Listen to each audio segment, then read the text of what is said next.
Na aula passada, nós vimos como o sistema de controle detecta alterações e leva a uma geração de respostas para a restauração da homeostasia.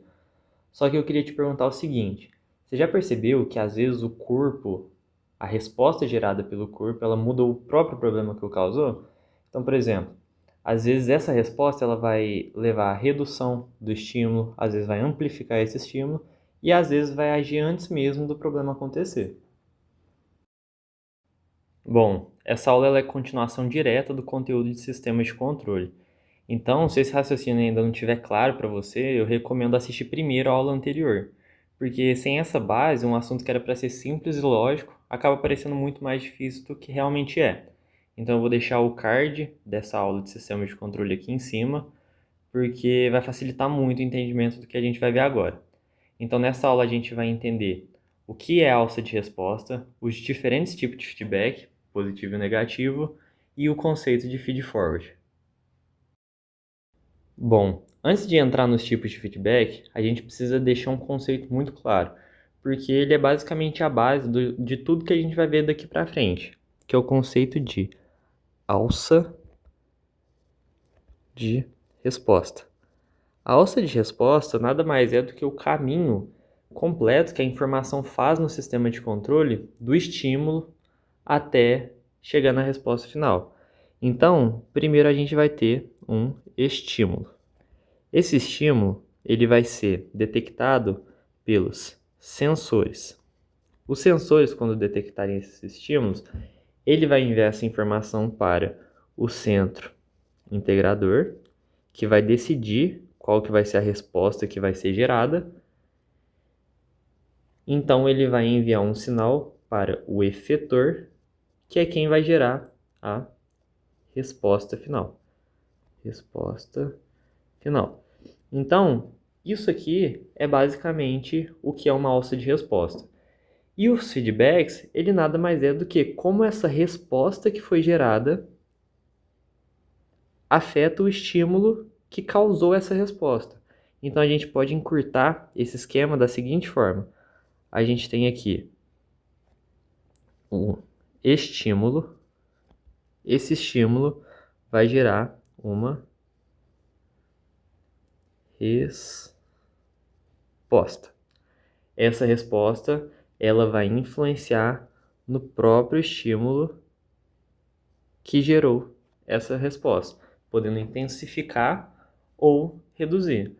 E é exatamente isso que são os tipos de feedback, né? Que tem um feedback positivo e negativo, mas a gente vai ver melhor como que funciona cada um desses dois tipos de feedback. Mas isso aqui é só para entender o que são feedbacks, né? É a influência da resposta sobre o estímulo que a gerou.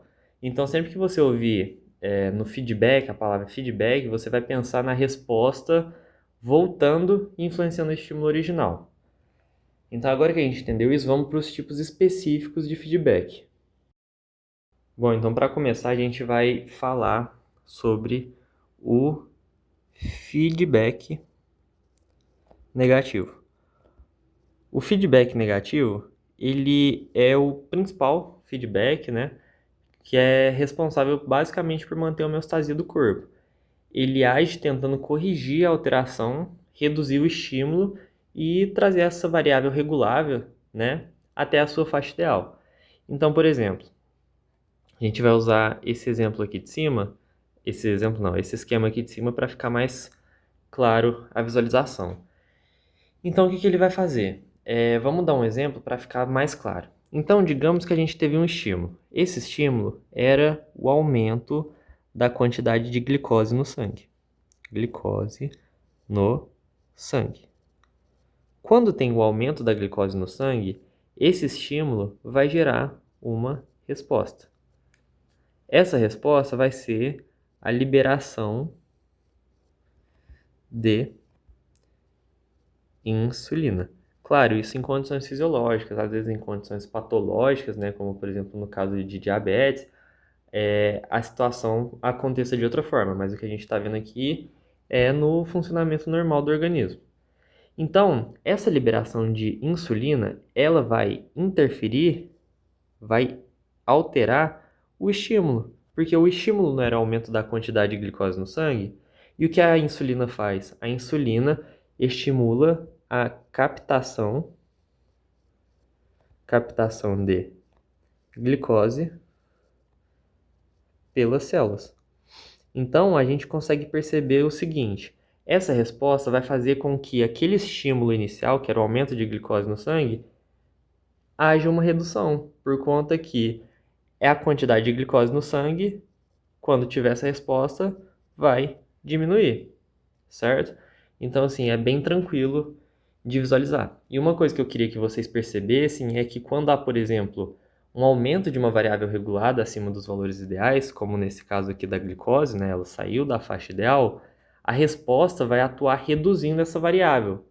Ou seja, aumentou a quantidade, esse é o estímulo. A resposta vai fazer com que essa quantidade diminua. E quando houver uma redução de alguma variável, vai acontecer o contrário. A resposta vai atuar aumentando essa variável para restaurar a homeostasia. Então, note que no feedback negativo, a resposta ela faz meio que o caminho inverso da alteração que aconteceu na variável. Então, resumindo o que eu quis dizer com isso, a gente teve um aumento de uma variável, a resposta vai fazer com que haja uma diminuição dessa variável. A gente teve uma diminuição da variável, a resposta vai fazer com que essa variável aumente. E um outro exemplo que fica legal também de visualizar é no caso da temperatura. Então, por exemplo, o estímulo, né, inicial seria o aumento da temperatura.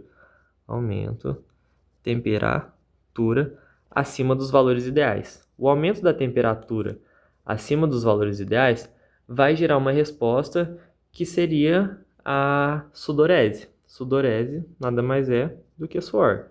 E o suor vai fazer o quê? O objetivo, né, do suor é justamente reduzir a temperatura. Então, note que a resposta vai novamente atuar sobre o estímulo inicial, porque vai reduzir esse estímulo inicial. Então, o feedback negativo ele é basicamente isso, ele é quem corrige a alteração e tenta manter a homeostasia. Bom, agora falando do feedback positivo, ele basicamente funciona de forma oposta ao feedback negativo.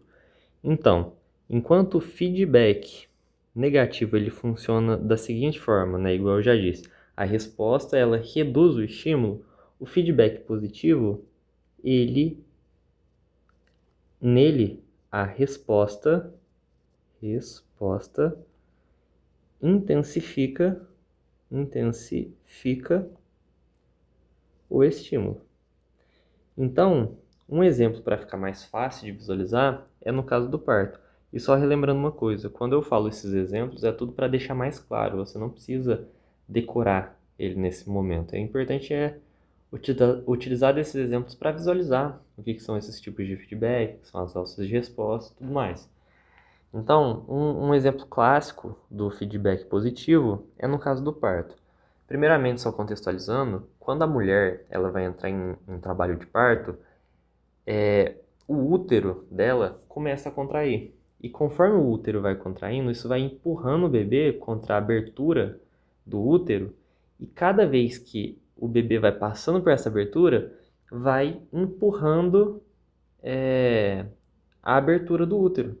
E conforme essa abertura do útero vai sendo cada vez mais dilatada, digamos assim, vai expandindo cada vez mais, e isso vai levar à liberação de ocitocina, que é um hormônio que vai intensificar a contração do útero.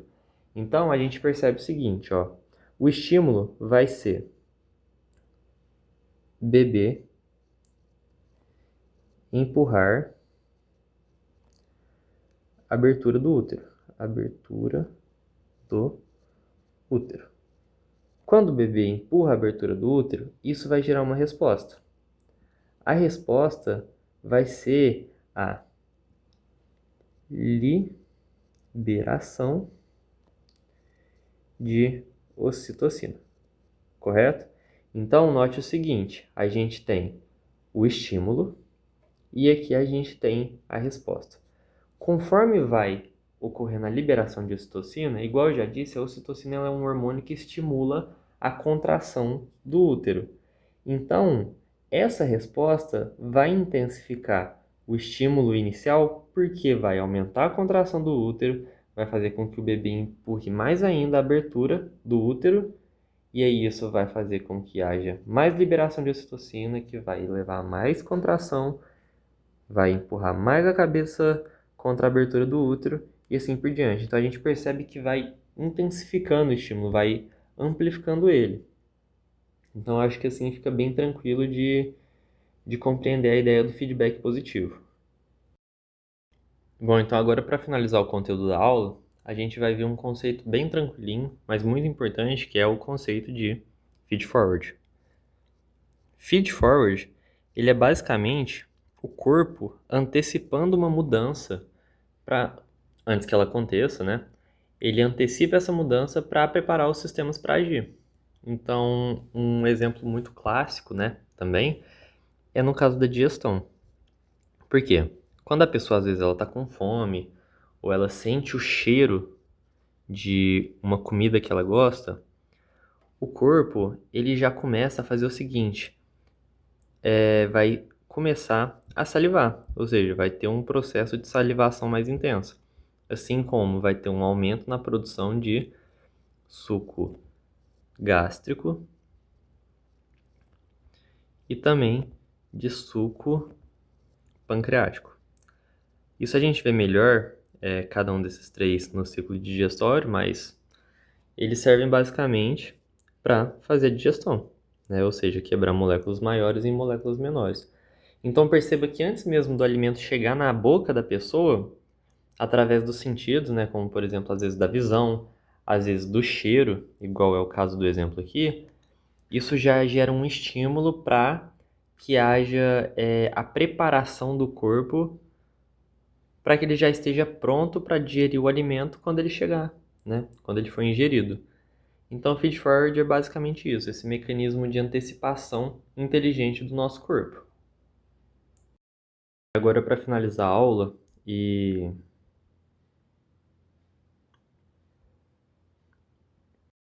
para a gente testar o nosso conhecimento do que a gente aprendeu, vamos resolver um flashcard que eu deixei aqui embaixo para vocês responderem. Então, eu vou dar um tempinho, vocês pausam o vídeo e aí vocês respondem a pergunta. Aí depois vocês comparam se responderam corretamente. Deixem nos comentários também a pergunta. O que é retroalimentação negativa? Resposta. Retroalimentação negativa é um tipo de alça de retroalimentação, ou seja, feedback, em que a resposta do corpo diminui ou corrige a mudança inicial, buscando restaurar a homeostase. É o mecanismo mais comum no organismo usado para manter condições internas estáveis. E aí eu trouxe um exemplo aqui também, que é o caso da temperatura. Se a temperatura corporal sobe, os receptores de calor percebem a mudança, o centro de controle no cérebro decide resfriar o corpo e os efetores, como as glândulas sudoríparas, entram em ação para aumentar a sudorese e diminuir a temperatura corporal. Quando a temperatura volta ao normal, a resposta diminui, fechando o ciclo. Então, inclusive, eu tenho diversos outros desses flashcards aqui. Quem tiver interesse, acesse o link que eu vou deixar na descrição, porque eu fiz diversos flashcards de todas essas aulas que eu estou gravando aqui nessa playlist. Então é só acessar o primeiro link aqui na descrição. Agora, para finalizar a aula, eu trouxe um resuminho comparativo das diferenças entre os tipos de feedback negativo e o feedback positivo, para ficar bem clara a diferença entre os dois e trazendo os pontos principais que precisamos saber sobre eles, né? Então, o feedback negativo, o efeito que ele tem sobre o estímulo é corrige, ou seja, ele corrige o estímulo, assim como ele reduz o estímulo. Já no caso do feedback positivo, o efeito sobre o estímulo ele é basicamente o contrário. O estímulo ele é amplificado barra intensificado. E um exemplo de cada, por exemplo, no caso do feedback negativo, é o caso da glicemia e temperatura, que a gente viu bastante durante as aulas, durante a aula. Temperatura. E no caso do feedback positivo, é o exemplo do parto. Então, nessa tabelinha aqui, a gente consegue resumir basicamente os pontos principais que a gente tem que saber de cada um desses dois tipos de feedback. Bom, e se essa aula te ajudou a organizar o conteúdo, curte o vídeo, se inscreve e ativa as notificações também, porque, relembrando vocês, essas aulas são em sequência. Então, eu vou deixar até o card da playlist aqui para vocês acompanharem todos os vídeos na ordem e não perderem nenhum conceito. Na próxima aula, nós vamos aprender sobre membrana celular, que é uma aulinha bem tranquila, só que ela é extremamente importante para diversas coisas que a gente vai ver mais para frente. Então, não percam.